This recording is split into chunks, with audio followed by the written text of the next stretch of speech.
The next lecture after that will be after the summer. The August 29th will be Dan Peterson talking about the ecumenical councils.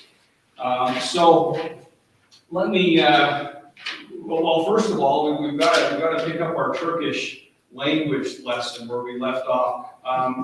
If you weren't with us last time, you'll have to move twice as fast. We learned one word last time. We'll learn one more tonight. So do you remember? Does anybody remember the word we learned? What was it? Turkey. Oh, so you got a third word. That's good. Okay, Turkey is how they pronounce the word. You know, the name of the country now, Turkey. Merhaba. Okay, merhaba is hello. Okay. Merhaba. Okay, good. So now at the end of our lecture tonight, we'll tell Christine thank you. You say teşekkürler. Teşekkürler. It's amazing. Teşekkürler. Teşekkürler. Right? And Christine actually knows Turkish, so she can tell you the right way to pronounce it, but that's the way I pronounce it. And I am so excited to hear from Professor Isom-Verhaaren tonight. Christine Isom-Verhaaren is an assistant professor of history at Brigham Young University, where she teaches courses in the history of Ottoman Empire, Middle Eastern history, and world civilization. She received her PhD in 1997 from the University of Chicago and has taught history and global studies at Benedictine University in Illinois. And she's the author of, among many other publications, The Allies with the Infidels, the Ottoman-French Alliance in the 16th Century, Living in the Ottoman Realm, Empire and Identity, 13th to 20th centuries, and most recently, The Sultan's Fleet, Seafarers of the Ottoman Empire. So this is a world-renowned expert on the Ottoman Empire, and so I'm excited to hear from her. Please join me in welcoming. I'm very happy to be here. I always love to talk about the Ottoman Empire. So I'm basically going to do like 900 years of history in like 50 minutes. So I'm going to suggest that we probably do questions at the end. So if you have questions, try and remember them and then ask them at the end. So the technology here is pretty impressive. So let's get going. So I am talking about the Ottoman Empire, and this is a Turkish dynasty, and it rules the Middle East for a very long time, from 1300 to 1923. And so, you know, people will be like, why did you study such an obscure topic? I'm like, well, actually, it's a pretty major topic, as you will find out here. So you already heard about my books, but I love the covers, and so I brought copies because I do love my covers. They're taken from Ottoman manuscripts, so these are Ottoman art that you see here. And not only are they beautiful, they are very important. This is one of the events that this book talks about, and this is one of the events that this book talks about. So you can judge a book by the cover sometimes. So as you know, I'm a professor at BYU, and this is a picture of me team teaching with my son, Christopher Verhaaren, who's a physicist.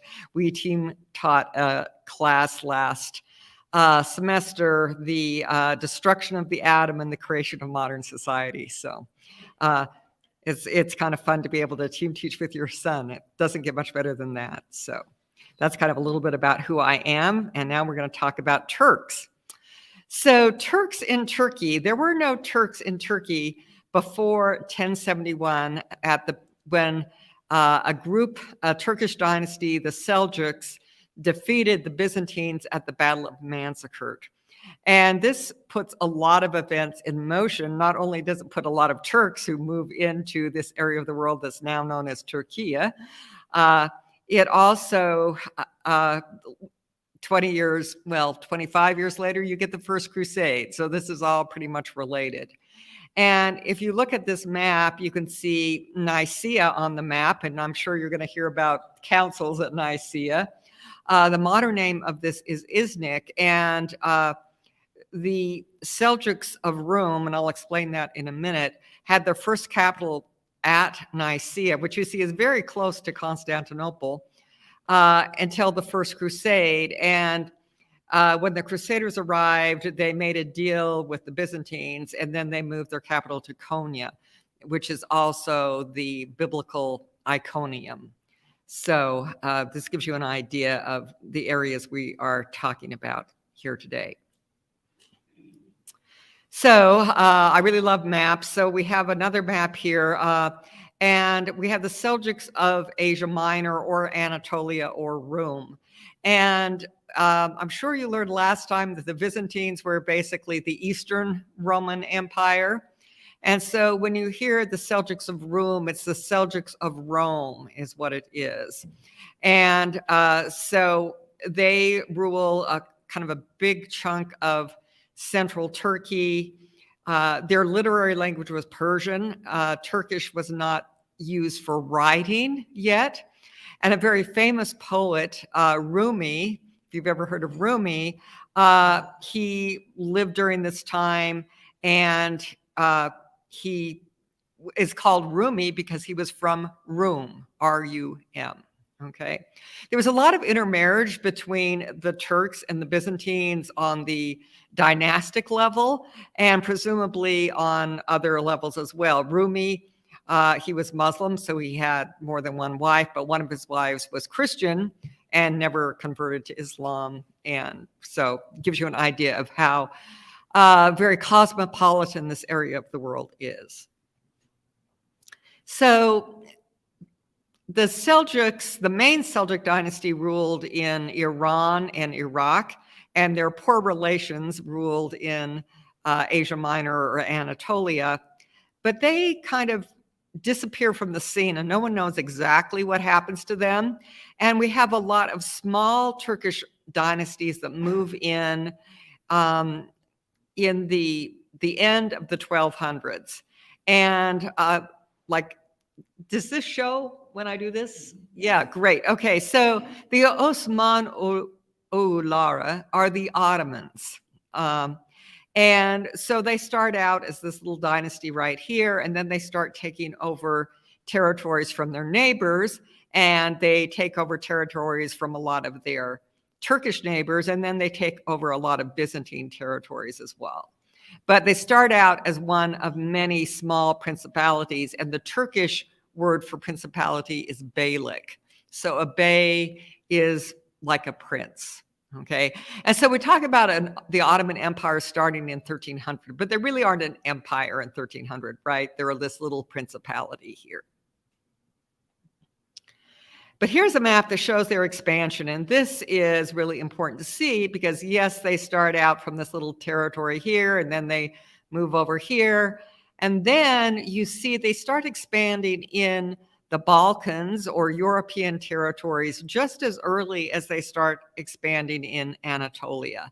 And you sort of see this, this expansion that's happening in both areas pretty much simultaneously from the beginnings here, but then a lot of expansion into Southeastern Europe.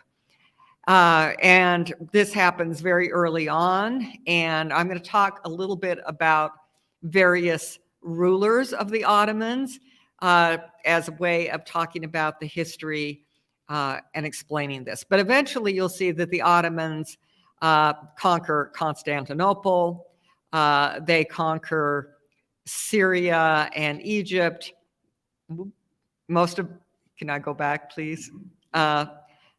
Most of North Africa, Iraq, all around the Black Sea, including the Crimea. So, who does the Crimea really belong to? It's the Ottomans, of course. And up into Hungary, and almost conquered Vienna twice. So gives you an idea.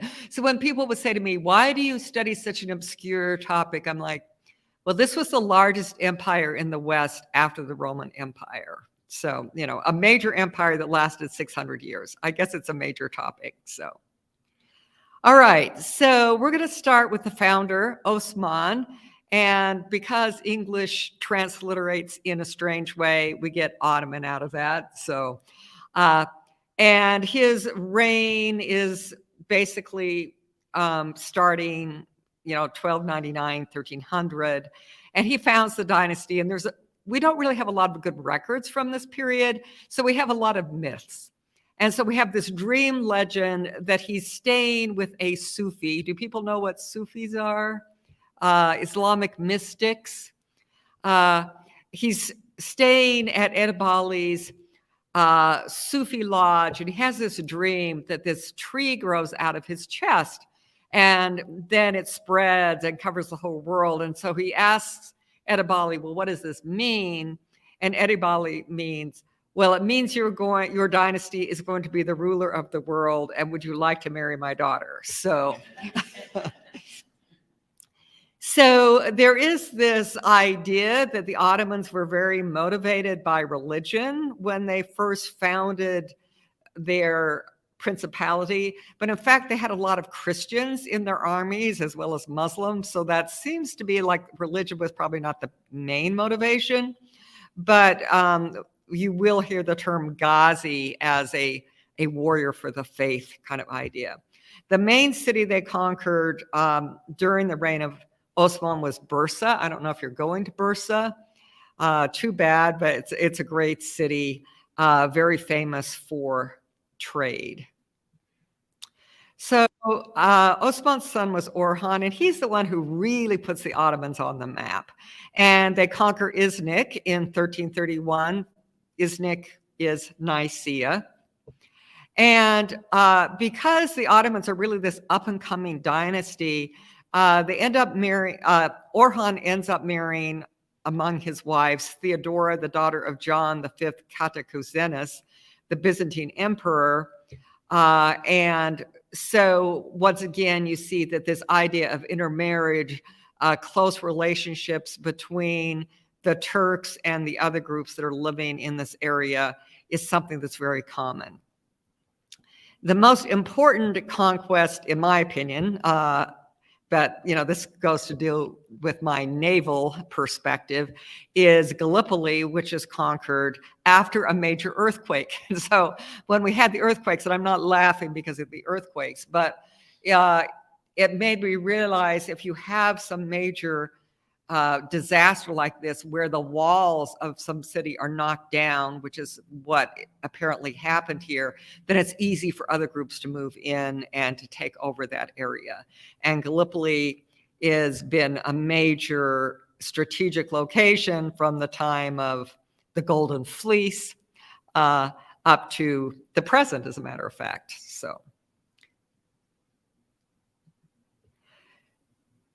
Orhan's son was Murad I, and we get a lot of Turkish migration into the Balkans during this period, and we get the foundation of a very famous group of soldiers in the Ottoman Empire known as the Janissaries, who were considered to be very key to Ottoman military success. And Murad had a lot of vassals. They had Christian vassals, he had Turkish vassals. He defeats the Serbs at the Battle of Kosovo in 1389. And so Serbia becomes part of the Ottoman Empire at this point. He is succeeded by his son Bayezid I, who is a very controversial ruler. He really annexes his neighboring Turkish beyliks. But he also is so powerful that the Byzantine ruler of the time becomes his vassal. And it's considered to be just a matter of, a few years that he's going to conquer Constantinople. He defeats this major crusader group at the Battle of Nicopolis in 1396. And then a very famous Central Asian conqueror, Timur, also known as Tamerlane, appears on the scene, and he defeats Bayezid, and it looks like the Ottomans are going to be wiped off the scene, and there won't be Ottomans again. The story is that Timur puts Bayezid in an iron cage for a number of years. I don't know if that's true, but there's a lot of nice pictures of that. Because, it's a good story. But we have a number of years where it looks like the Ottomans have just disappeared from the scene. And then one of Bayezid's sons is able to start putting things back together. And by the time we get to Bayezid, the first great-grandson, Mehmed II, who reigns from 1451 to 1481, the Ottomans truly become an empire at this point. And if you can see this picture of Mehmed II, this is a picture by an Ottoman artist. You can see he's smelling a rose. The Ottomans are very into flowers. And if you look at my scarf here, you can see I have Turkish tulips on my scarf. Yeah, you can see those. So the Ottomans really love their flowers. So Mehmed II, here he is, he's smelling the roses, but he is known as the conqueror, mainly because he conquers Constantinople, but he conquers a lot of other territories as well. He built Topkapı Saray, which I'm sure you're going to go see. It's the most amazing museum. It was his palace, the second one he built in Istanbul after he conquered the city. And it's full of wonderful treasures, including this wonderful dagger with emeralds in the hilt. And there was this really cheesy movie that was made in like 1960 or something called Topkapı. I don't know if any of you have seen that. It's really a good laugh, you know, and it's about them, a group of thieves trying to steal this dagger. So look out for the dagger when you go to Topkapı. So one of the things that Mehmed did is he's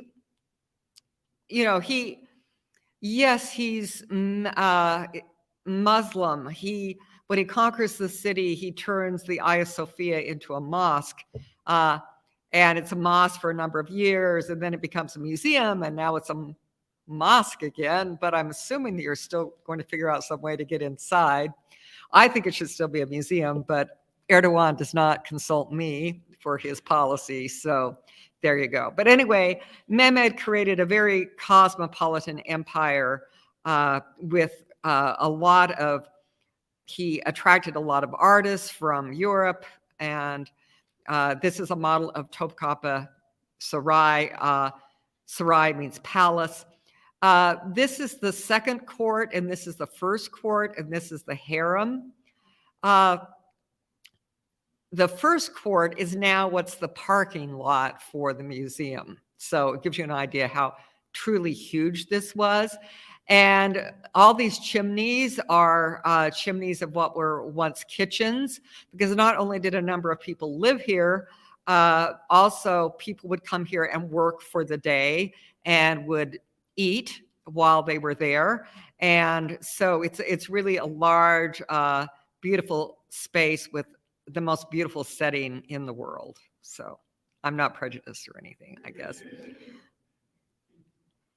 Okay, so this is the entrance to the second courtyard. In fact, the gate where you show your tickets and then you go into the palace. And this is a portrait of Mehmed II. It's a different portrait than the one you saw by an Ottoman artist. This is a portrait by Bellini, a Venetian painter who came to Istanbul to paint the ruler. And you can see, we don't see him smelling any roses here. There's all these attributes of sovereignty, right? You see the crowns, the arch, the elaborate brocade, the fur collar, to give this impression of great power. So Mehmed the Conqueror was followed by his son Bayezid II, and there was a big succession dispute between Bayezid II and his brother Cem. With the Ottomans, it wasn't like the eldest son was the automatic prince who would inherit. It was whichever prince was able to defeat his brothers, and by that means was able to demonstrate that he had the most power, then this would be the one who would rule after the death of his father. So Jim actually appears in one of the chapters of my Allies with the Infidel book, because when he is defeated in battle, he goes to Rhodes, and I heard some people talking about Rhodes, and he asks the knights for help, and they say, yes, we'll help you. But instead, they send him to France, where he's a captive in France, and then eventually he's sent to Rome so that the head of the Knights of Rhodes can become a cardinal. There was a little deal making going on there. And he's actually in Rome until a French king invades the Italian peninsula and captures him. And he actually dies with the French king when the French king is trying to capture Naples. So it's quite a dramatic story. So Bayezid was very much involved with naval issues. He strengthened the Ottoman Navy so much that he was able to defeat Venice, which was the major naval power of the time, in a naval war.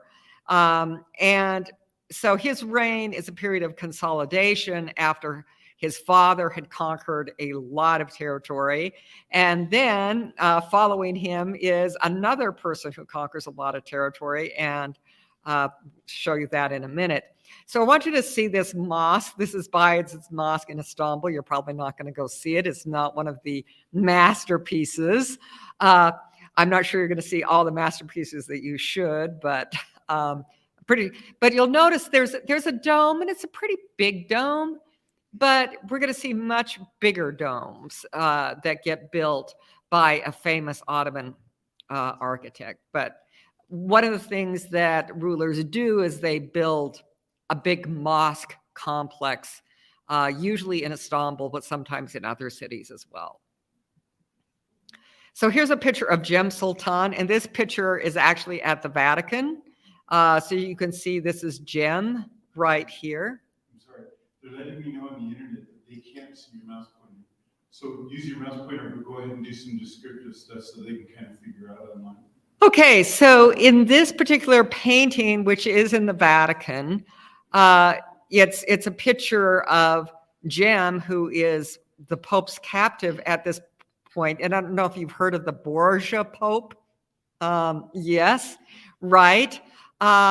This is Cem at in Rome at the Borgia court, and he's wearing a turban, and he's kind of wearing a white robe that's got patterns, and then he's got a turban. And you see there's another person with a turban on a horse. That's one of the Pope's sons. You might be like, the Pope has sons? Yeah, we're not going to get into that. But you can use the mouse pointer, just know that you also have to describe it. Okay, so this is the son who is here, who is dressing up in a Turkish style, and then this is supposed to be Cem himself. Okay. And maybe this is Lucretia. She's famous too, so yeah. Okay, so Selim is the son of Bayezid, and he is actually his youngest son. And he decides he doesn't like his father's policies. He deposes his father, defeats all of his brothers, and he only reigns for 8 years, but wow, does he do a lot in those 8 years. So he defeats the Safavids of Iran at the Battle of Chaldiran in 1514. This is really important because this kind of solidifies control of eastern Turkey for the Ottomans. And then, like 2 years later, he defeats the Mamluks, who are the rulers of Egypt and Syria, and he defeats them and then adds, Syria, Palestine, Egypt, Arabia to the Ottoman Empire. So greatly increases its size. And this is the first time that the Ottomans actually have more Muslims than Christians in their empire, because he adds all these like core territories that have been long-term Muslim areas to the empire. So this is actually the first time there's more Muslims than Christians in the empire. So he rules short period, but has a big impact on how big the empire is and its components. This is a picture of him at the Battle of Chaldiran.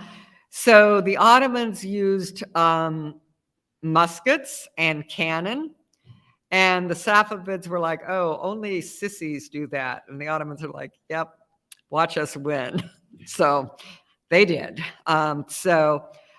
Sometimes people will refer to the empires during this period as gunpowder empires, and the Ottomans definitely used cannon and muskets. So one of the most famous rulers of the Ottoman Empire, and he's one whose reign I have focused a lot on in my work, is Suleiman the Magnificent, who ruled from 1520 to 1566, the longest reign of any sultan. He conquered Rhodes. Mehmed tried to conquer Rhodes and didn't succeed, so it just shows, how good Suleiman was. He also conquered Belgrade. He expanded into Hungary in 1526, which brought him into direct conflict with Charles V, the Holy Roman Emperor and the King of Spain. And at this point, Suleiman makes an alliance with Francis I of France. And if you're interested in this, I can recommend a book on this. It's called Allies with the Infidel. And it's by the famous author Christine Isom-Verhaaren. And so what we see in this picture here is the Ottoman fleet helping the French conquer the city of Nice. And I have a little story with this. I guess I have time. With the publisher, I was like, well, there's this picture I really want. And they're like, oh, well, I don't know, because our board really wants this picture. And I'm like, isn't this amazing? We both want the same picture. So that was not a difficult negotiation for that one. So Suleiman is very much involved in European affairs during this period. He is, as I said, making this alliance with Francis I of France, and he is in constant conflict with Charles V, because Charles V keeps saying, I'm the king of Jerusalem. And Suleiman is like, no, you're not.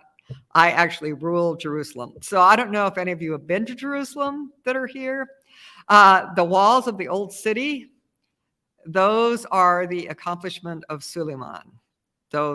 He was the one, he wasn't personally the one who came to Jerusalem and built the walls, but he paid for the walls on Jerusalem. And he also paid to redo the tile work on the Dome of the Rock. So he left his mark on Jerusalem. So as well as, besieging Vienna and making alliances with France, he's also very much involved in trying to do a lot of building to make his empire stronger and more beautiful.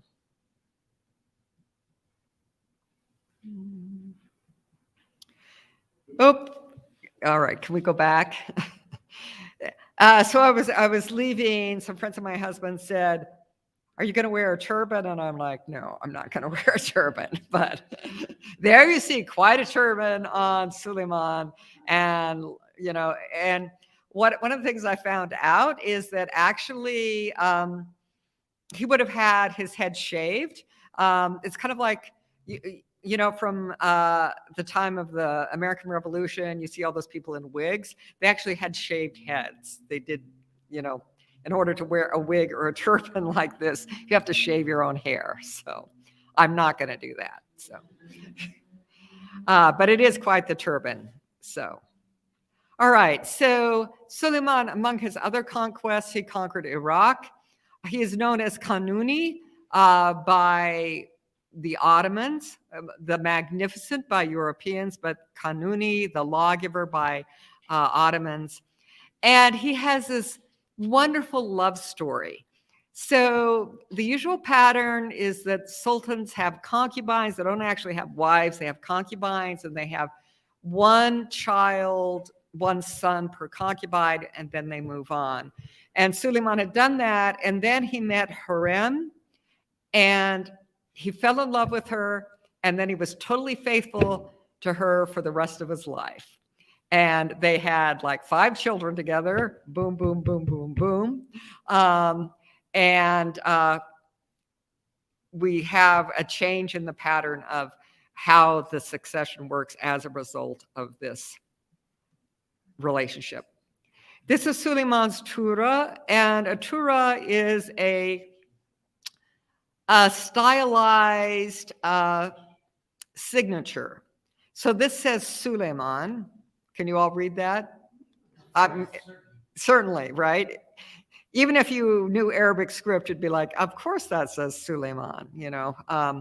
But you can see how beautifully intricate this work is. And this is the sort of official, more or less like a seal that would go on important documents. So I actually saw an example of this on a document. I actually saw it at the Library of Congress because they had an exhibit of manuscripts from the Bibliothèque Nationale of France, and it was sent by Suleiman to Francis I. So it was just really amazing.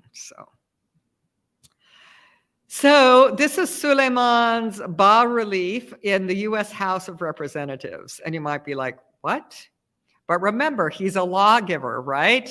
So at the House of Representatives, where law is made, then of course you want notable figures associated with law that you can consider while you consider making laws yourself. So here is Suleiman at the House of Representatives.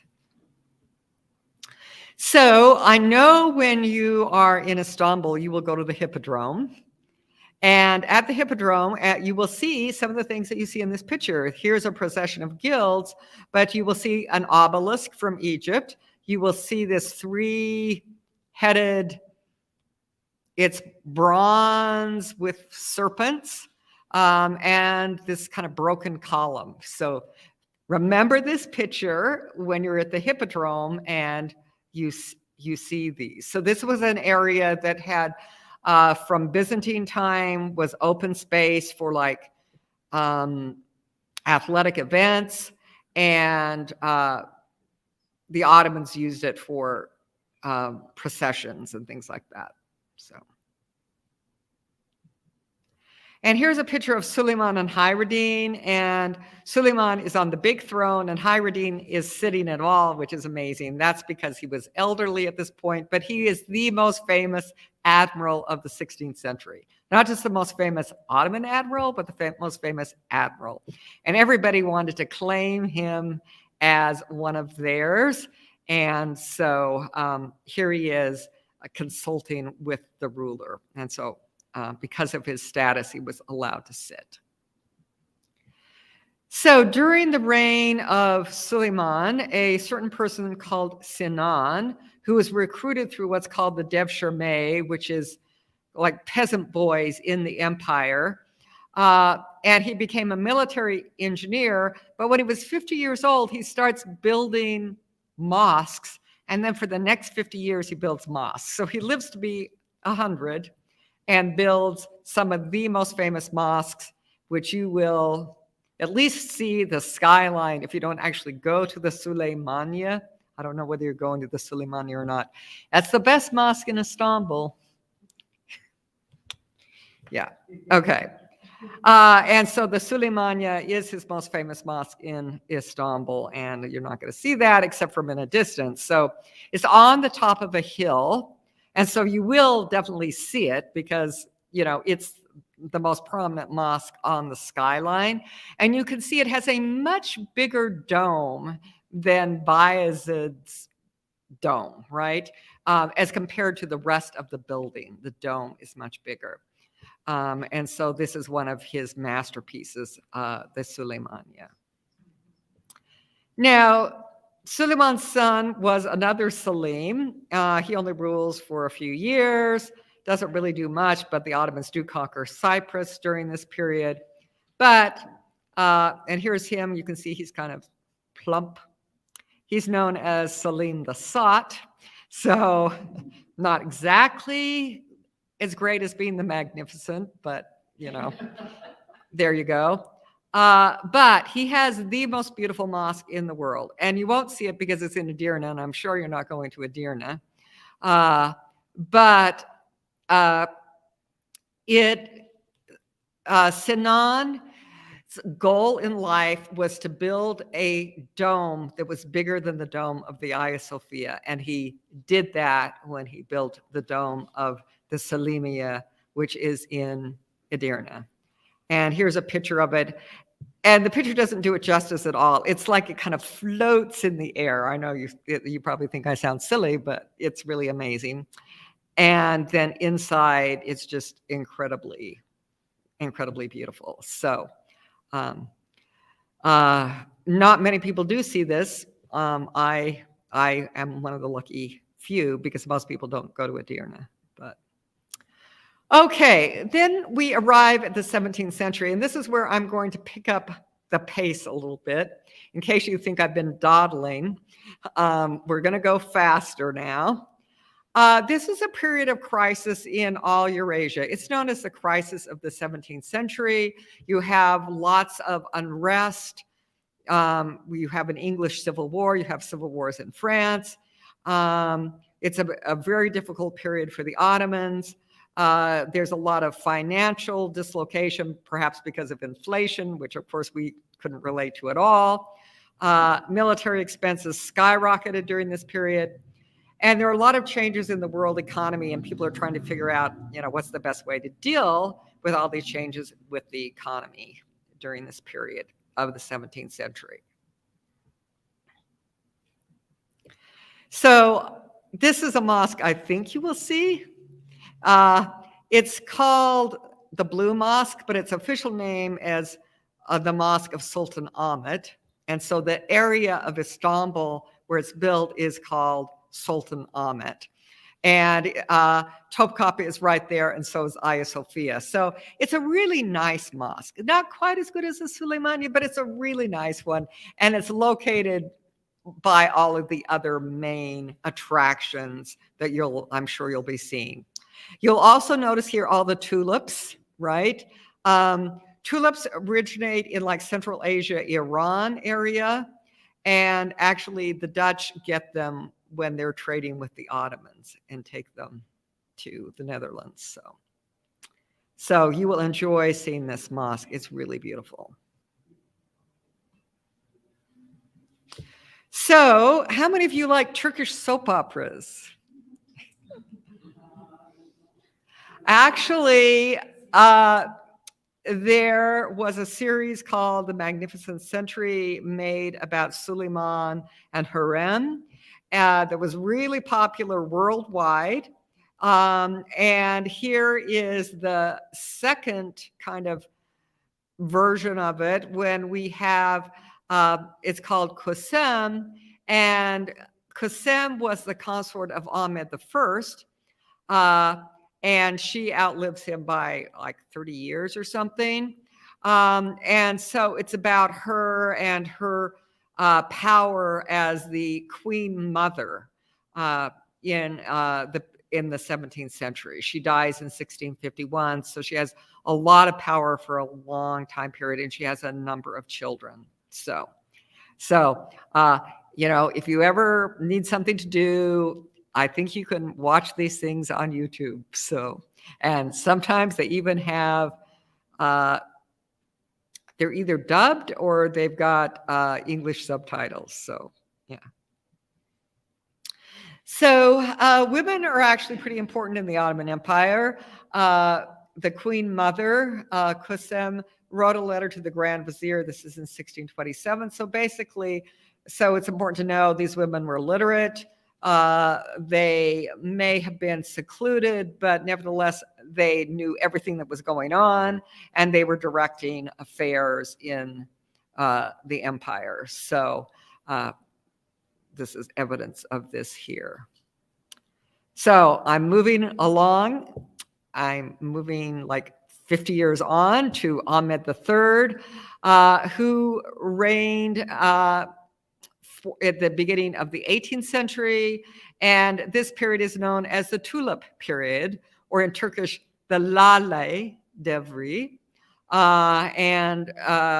So an example of the kind of architecture that you might see, it's kind of like an Ottoman kind of Baroque. This is a fountain that was built by Ahmed III in this particular style.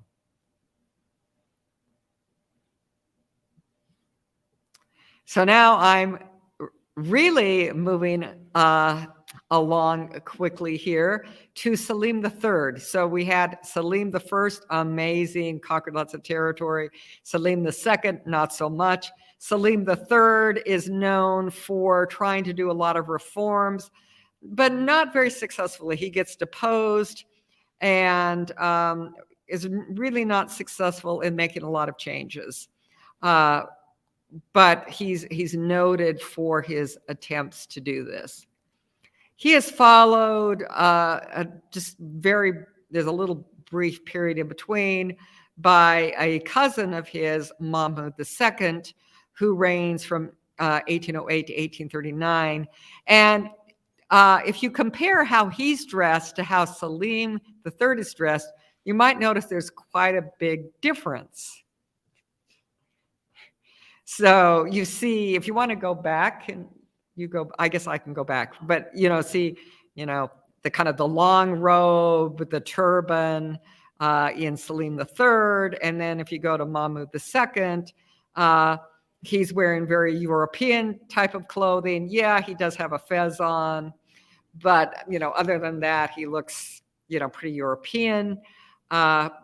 This portrait was painted by a French painter and is actually at Versailles, outside of Paris.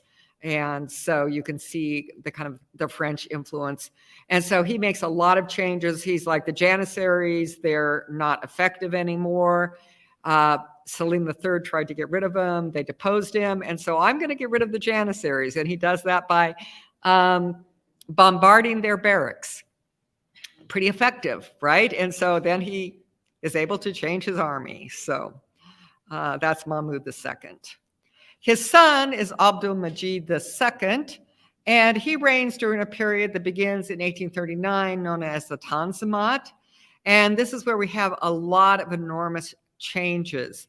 And sometimes this is said, oh, the Ottomans, they're just so influenced by Europe, but they're aware of a lot of trends. And so they're trying to say, okay, what should we do to be able to make our empire to be stronger, more powerful than it is being during this period. So it's actually during this period that the Russian ruler calls the Ottoman Sultan the sick man of Europe. But it's important to remember which dynasty lasted longer and which was able to sail away from Istanbul and which got shot in a room in Siberia, right? So who was really the sick man? That's the question.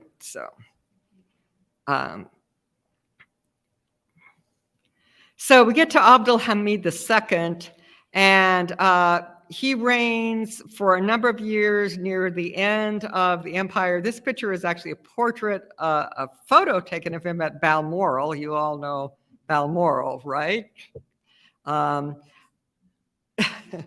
And so there's a saying, just because you are paranoid doesn't mean they aren't out to get you. And so he was paranoid, but they were out to get him. So yeah, you could see he's does not look happy in that picture, does he? So toward the end of his reign, we have what's known as the Young Turk Revolution in 1908, when a group of army officers mainly say, we don't like the policies of the ruler. He's not giving us the money we need to improve our military. We're losing wars. We need to take over power ourselves. We don't actually get rid of the dynasty, but we do take power. And so it's the Young Turks who take power in 1908, and they rule the empire through World War I. Okay, so we have a sultan who's a figurehead. So Abdul Hamid is involved in a counter coup, and they get one of his cousins and say, what do you think about being the next sultan? And he's like, I haven't read a newspaper in 40 years. And they're like, you're the man for us. So,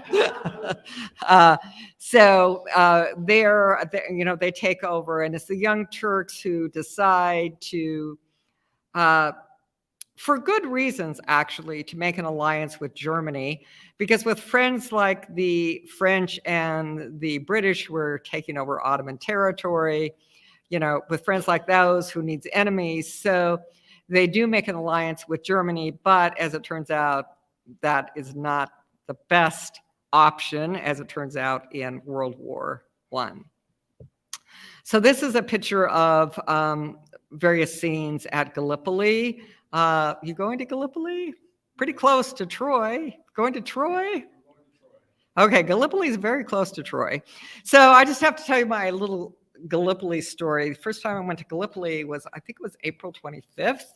And that happens to be Anzac Day, which happens to be the day that the Australians and New Zealanders made their landing at Gallipoli. And in fact, it is now, the Australian and New Zealand, basically their 4th of July, it's where they're like, we really aren't the same as the British, because they used us as cannon fodder at Gallipoli. So, when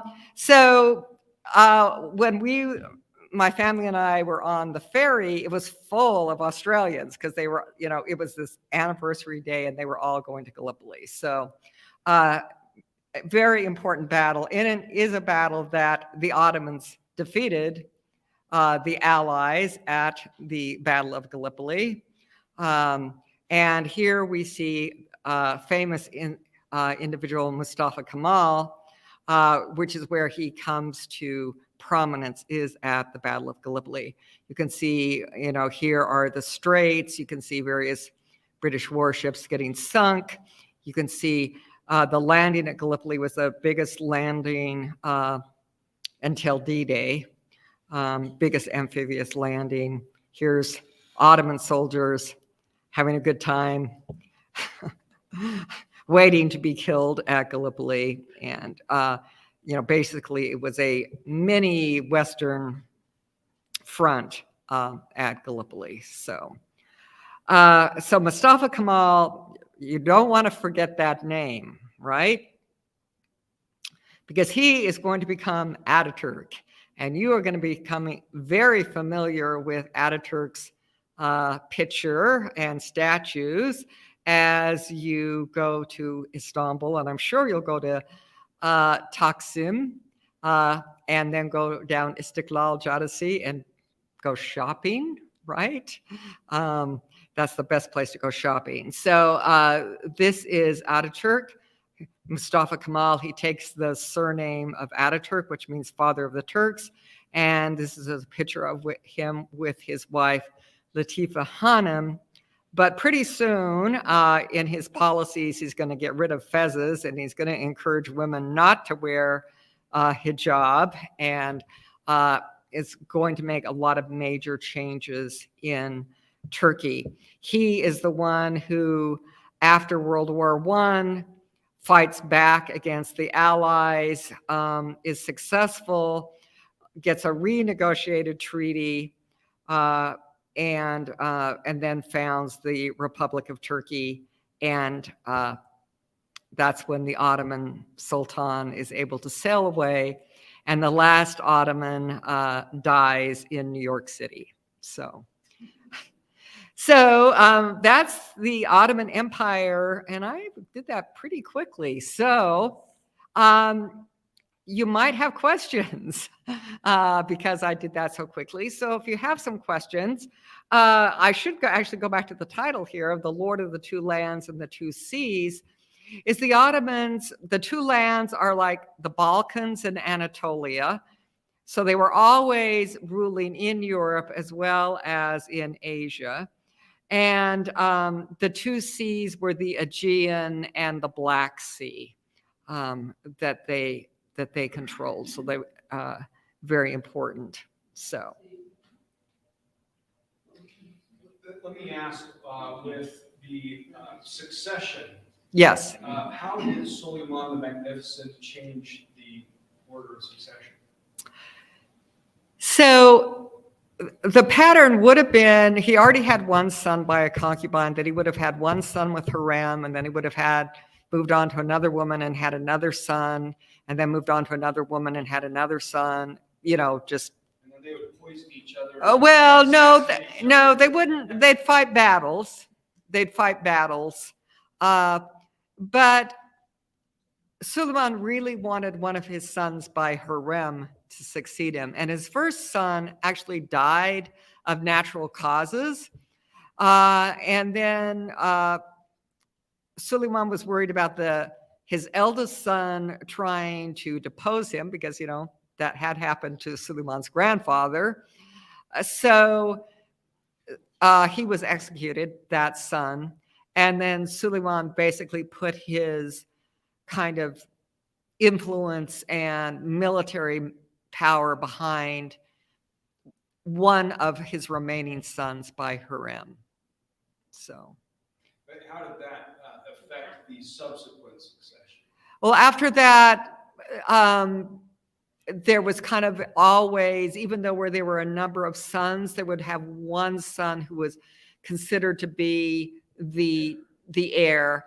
And then eventually, and then there was a period where there were still a lot of sons, so then they would execute all the other sons, some of whom were very young children, and that people didn't really like that because it seems kind of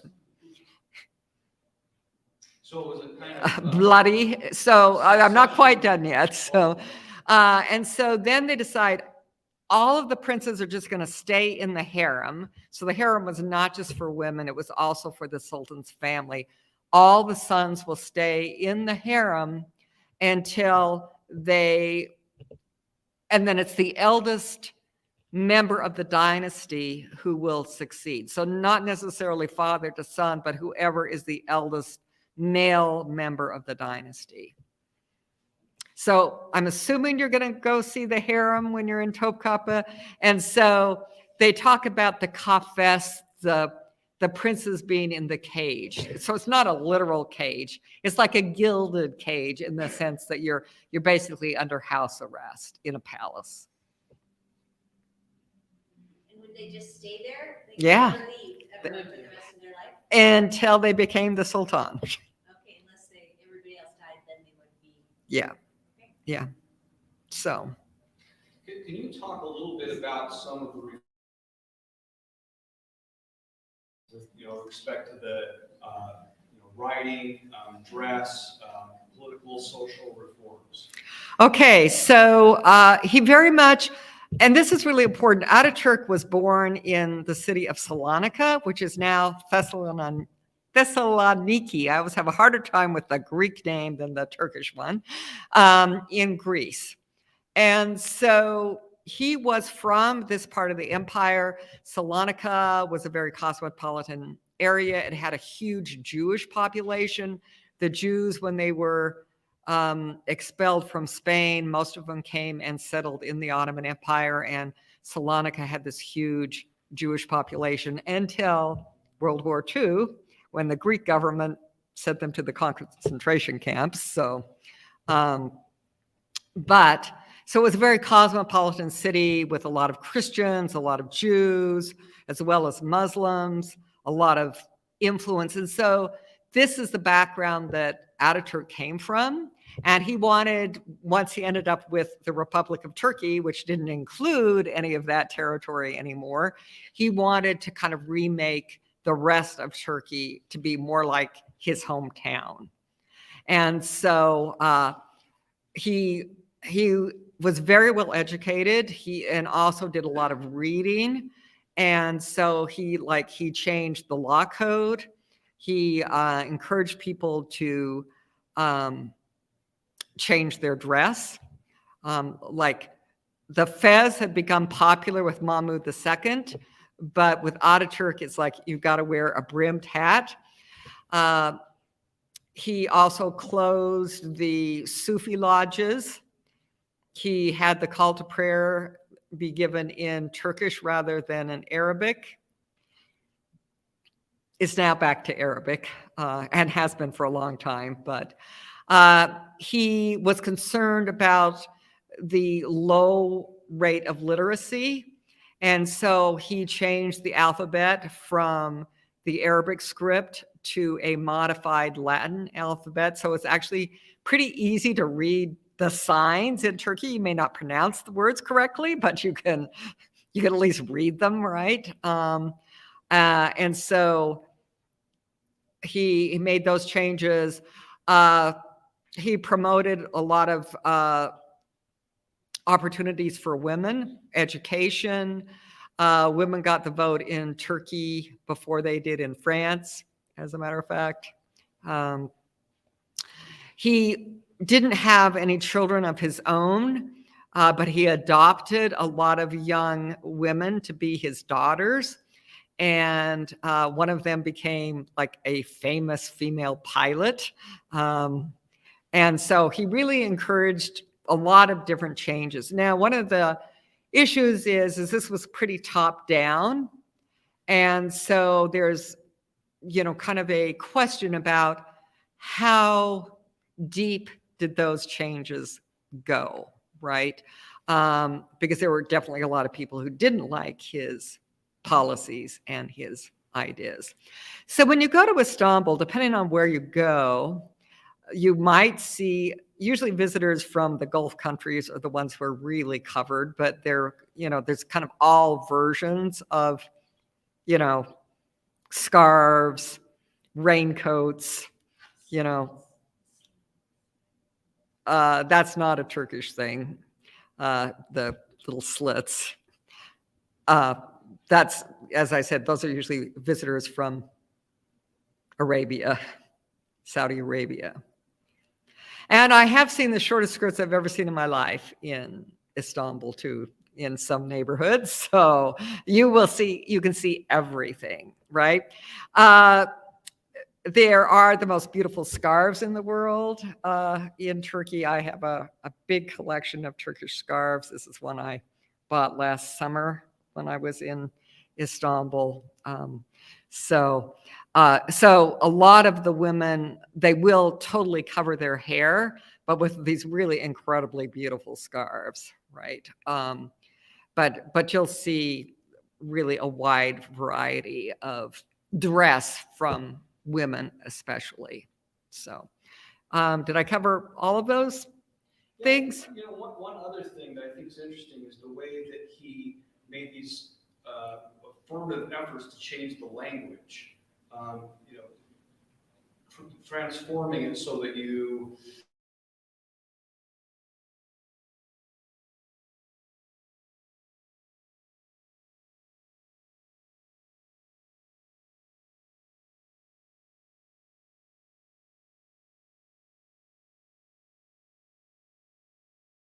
try to change the words that they were using.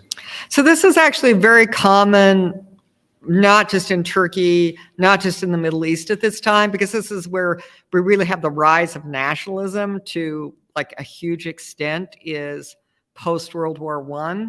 And so in Persian, they try and get rid of Turkish and Arabic words. In Turkish, they try and get rid of Arabic and Persian words, and in Arabic, they try and get rid of Turkish and Persian words because there'd been a lot of borrowing between those languages. And so it's not just, Turkey. It's very common in a lot of areas where we're going to get back to our pure language. We're going to get rid of all of these, these words. And for me, because I read Ottoman, I'm actually not so great with modern Turkish, but I read Ottoman. It's kind of like English, which is such a rich language because we have many different vocabulary words for the same word that are taken from like French or other languages, right? And that's Ottoman is like that, right? It's got this very rich vocabulary of all these different words. When you kind of get rid of a lot of those, it really makes the language not as, I don't know, rich as it was before. But it's not like, it's something that's very common with the rise of nationalism. It's like, we want to get back to this pure language, which is kind of funny because merhaba is actually an Arabic word, but that is the word everybody uses in Turkey to say hello, right? But it's actually, and so people say, no, we don't use those Arabic words. We say merhaba. And it's like, well, merhaba is actually an Arabic word, but yeah. So it's not by any means complete, but yes, there was a big push that way. So, yeah. You mentioned Hiroshima. Oh, the Devshirme? Hiroshima. Yeah. Talk a little bit more about that. Yes, so the Ottomans, as I was saying, they had this very diverse population. They had a lot of peasants that were Christian peasants. And so they periodically would go to the villages and would select a few of the best kind of teenagers, male teenagers, to bring to Istanbul to educate, to become their military and their administrators. So one of the individuals I said I was going to talk about today, and I haven't yet, so it's my opportunity, is Suleiman had a number of sons, but he only had one daughter, and his daughter's name was Mirama, and she was married to one of Suleiman's grand viziers, which means his head administrator. And this man had been recruited from Bosnia, where he was a swineherd. So in the Ottoman system, we have a lot of individuals who were recruited from these kind of very modest backgrounds. They're brought in, they're educated, they build this really strong bond with the ruler and with the other individuals who are part of this group, and they become the administrators of the empire. And as far as the concubines go, by the time you get to, the last Ottoman who dies in New York, most of the women who are brought in to be the concubines are also not Turkish. And so there's this tiny little bit of Turkish DNA, and then there's a lot of other DNA. So for instance, Hürrem, that I mentioned, she was actually captured in Ukraine. So if you go to Ukraine, there are statues of Hürrem there, as like the most famous Ukrainian that I know of is Hürrem, right? And then there's Italian women who were brought in, Greek women, women from the Caucasus. And so there's this very, within the dynasty itself, there's a lot of diversity. Within the ruling class, there's a lot of diversity. People have to learn Turkish. They have to officially convert. But, at what level people are converting, that's a big question as well. So you mentioned the Janissaries, so there's this elite fighting for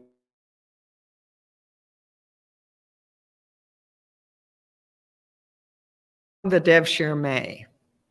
right, and weren't they usually Christian, and weren't they usually kind of like captured from successful battles? No, usually they're from the Devshirme, which means they're recruited from the peasants within the empire, but they're recruited from Christian peasants within the empire. Why do you say recruited? Well, I mean, what I mean is the Devshirme, that they're taken from the villages. And so some of the parents didn't like this, but some of the parents thought it was the greatest thing that ever happened because their child might become the Grand Vizier. And so we have various instances where we have in families, we have the Grand Vizier who's a Muslim and he has a brother who's a Christian. So one of the famous people I talk about in this book is called Jigala-Zadeh, and he's of Genoese descent, but lives in Sicily. His father actually got his mother from a Ottoman fortress. So he's actually, I suppose, half Ottoman.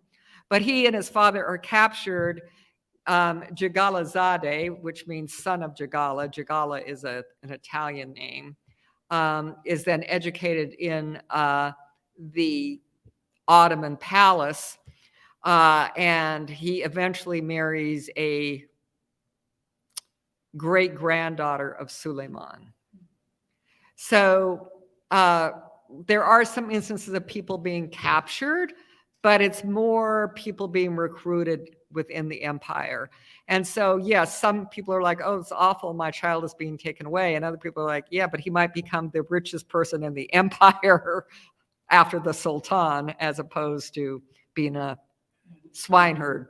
And the basic reason for this is so there's not nepotism, or they have their loyalty to the sultan rather than to family situations.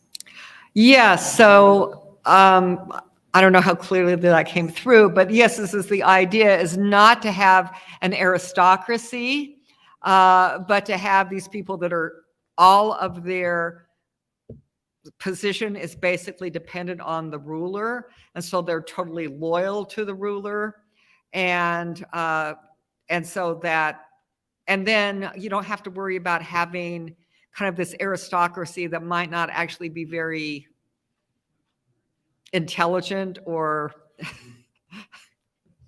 talented, because you bring these people in, the best of them are the ones who rise to the top. Yeah. Okay, so let's say teşekkürler to Professor Isom-Verhaaren. Thank you very much.